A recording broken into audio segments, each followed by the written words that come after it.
poder de Dios, pero que son humanas, que no son de Dios. Dice el Señor aquí, no adorarás nada de eso ni le rendirás culto. Yo no le puedo rendir culto a eso que no es de Dios. ¿Y qué dice el Señor a los que se atrevan a rendirle culto a eso? Brujería, hechicería, satanismo, espiritismo, etcétera, etcétera. Dice, porque yo el Señor tu Dios soy un Dios celoso. Léalo, eso está en la hojita domingo, ahí está. Porque el Señor tu Dios soy un Dios celoso, que castiga la maldad de los padres en los hijos hasta la tercera y la cuarta generación. ¿Qué hace una persona de esta que se arrodilla ante esos dioses, que da culto, que va a lugares donde no tiene que ir? Dice Dios que Él pide cuenta y castiga a los padres que practicaron eso, a los hijos que son descendientes de esos padres, a los nietos que son descendientes de esa familia y a los bisnietos, hijos, cuarta generación, padres, hijos, nietos y bisnietos. ¿Ve lo grave que es eso, hijo? ¿Ve lo grave que es ir a esos lugares y cómo el Señor se disgusta? Pues no debemos ir a esos lugares, hijo. Porque el Señor es un Dios celoso. Y el Señor, en cambio, con estos mandamientos, quiero que usted entienda que el que los practica consigue paz. El que los practica consigue tranquilidad. El que los practica, Dios lo protege de todo peligro. El que los practica los mandamientos de la ley de Dios, dice el Señor, si me amas, cumple los mandamientos. Estos mandamientos son inmutables, hijos. ¿Y qué significa inmutables? Que llueve, truena o relampaguee, nadie sobre la tierra puede cambiarlos. Me voy a atrever a algo sin faltarle el respeto a lo que me voy a atrever. ¿Quiere que le diga? La Virgen María que tanto queremos, que tanto veneramos, ni siquiera ella puede cambiar los mandamientos. Y eso que ella es la reina del universo, ¿sabe por qué? Porque ella más bien nos dice, hagan lo que Él les diga. O sea, hagamos lo que Jesús nuestro Señor nos dice. Ningún ángel sobre el cielo, ningún ángel en el cielo, ni San Miguel, ni San Rafael que tanto veneramos, ni San Gabriel, ellos no pueden tampoco cambiar los mandamientos de la ley de Dios. Entonces, si ellos no pueden cambiarlo, sino más bien nos invitan a adorar a Dios y ser cumplidores, mucho menos cualquier persona sobre la tierra. Es más, yo tengo que cumplir los mandamientos, soy sacerdote. El Papa Francisco es el Papa sucesor de San Pedro, tiene que cumplir los mandamientos. Nuestros obispos, tanto de San Cristóbal, Monseñor Mario del Valle Moronte y el auxiliar Luis Alfonso Márquez, tienen que cumplir los mandamientos. El obispo de Cúcuta tiene que cumplir los mandamientos. Todos tenemos que cumplir los mandamientos.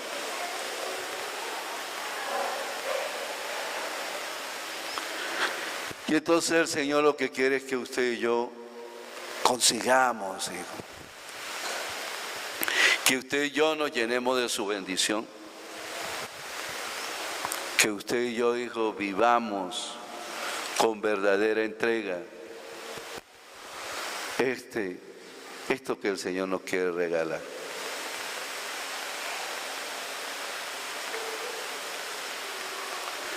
Y ahí encontraremos sabiduría y tendremos paz y tendremos la protección de Dios Todopoderoso, pero tenemos que ser fieles a eso. Incluso una persona que haya quebrantado uno de los mandamientos de la ley de Dios no puede recibir al Señor en la Santa Eucaristía. Se tiene que confesar primero para reparar el daño que hizo.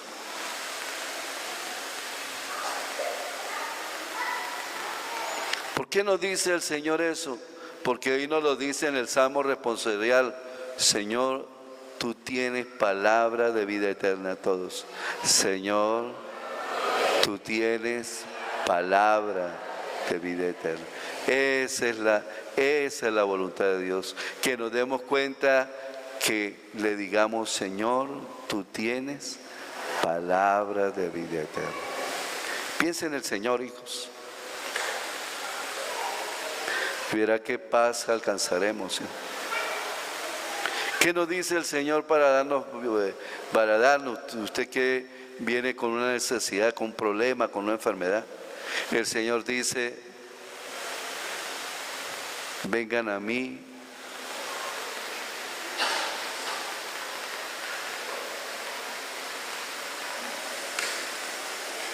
El Señor nos dice: vengan a mí, dice Él.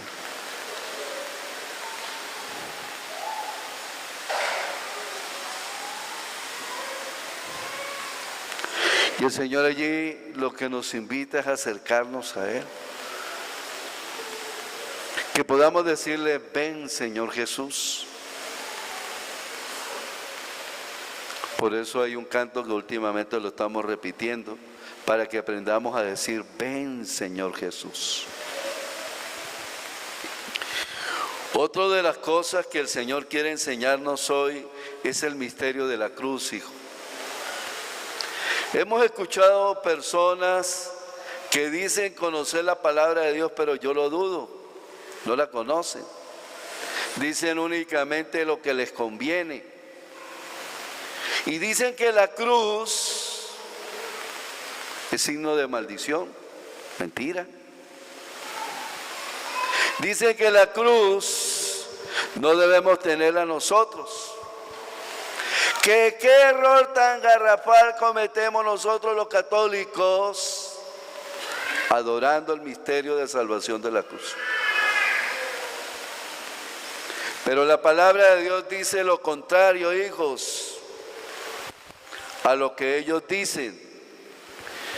Y tengo que tomar la Biblia porque el texto bíblico de hoy no está completo, hijos. Y les invito a que tomen la primera carta a los Corintios, capítulo 1, del versículo 17 en adelante. Dice así: Dios inspirando a San Pablo, dice: porque no me envió Cristo a bautizar, sino a predicar el Evangelio. Y no con palabras sabias para no desvirtuar la cruz de Cristo. Entonces, si no se desvirtúa la cruz de Cristo, significa que la cruz no es ninguna maldición. Significa que la cruz en ningún momento es signo de muerte. Qué equivocados están, hijos. La misma palabra los contradice, dice: más para los que se salvan, para nosotros es fuerza de Dios, hijo. La cruz, para nosotros que creemos en Cristo, dice la palabra de Dios, es fuerza de Dios. Entonces no hay ninguna maldición. Entonces no hay ningún signo de muerte. Y Padre, ¿y qué me lleva a ver la cruz? La cruz, por ejemplo, a usted y a mí nos dice que tenemos que orar. La cruz en este momento por Venezuela nos está diciendo: oren. Que recordemos que orando el Santo Rosario se ganó la batalla de Lepanto. Que recordemos que la Virgen María dijo en Fátima: Si el mundo orara todos los días el Santo Rosario, el mundo pronto alcanzaría la paz. Que oremos. ¿Por qué? Porque eso nos invita a la cruz. Porque si dice la Escritura, destruiré la sabiduría de los sabios y inutilizaré la inteligencia de las inteligencias.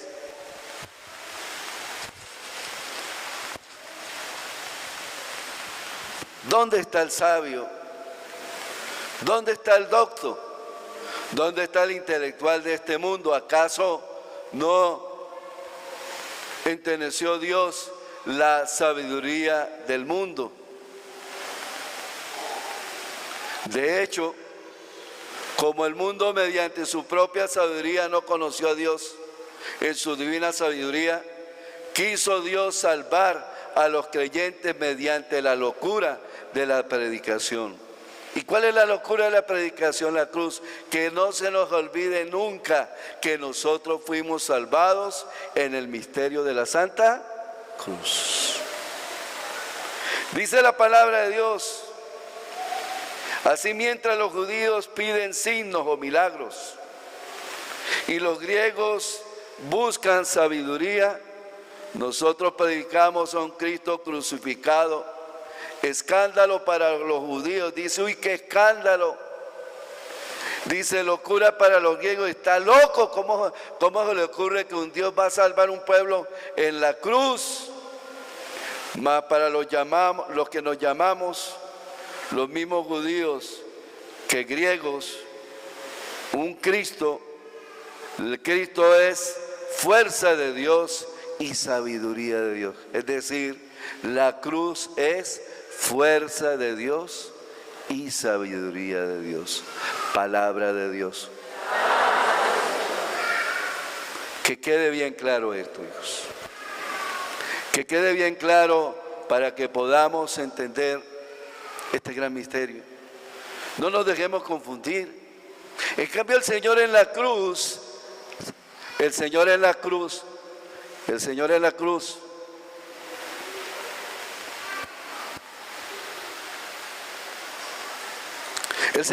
en cambio nos dice lo contrario.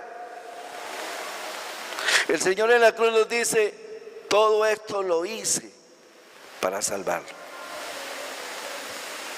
Mire, nos dice así, el Señor en la cruz, cuando usted mira al Cristo y yo, que fuerza y sabiduría, fuerza de Dios y poder y sabiduría de Dios, nos dice, mire hijo, lo que yo hago para salvar tu alma.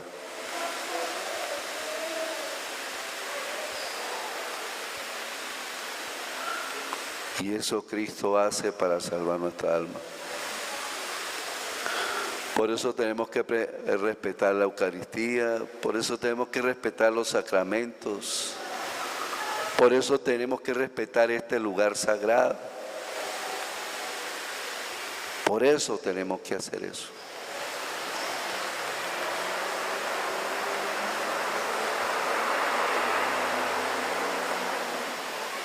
Y entonces el Señor hoy nos lleva, ¿y dónde vivir todos estos misterios, Padre? ¿Dónde vivir todos estos misterios?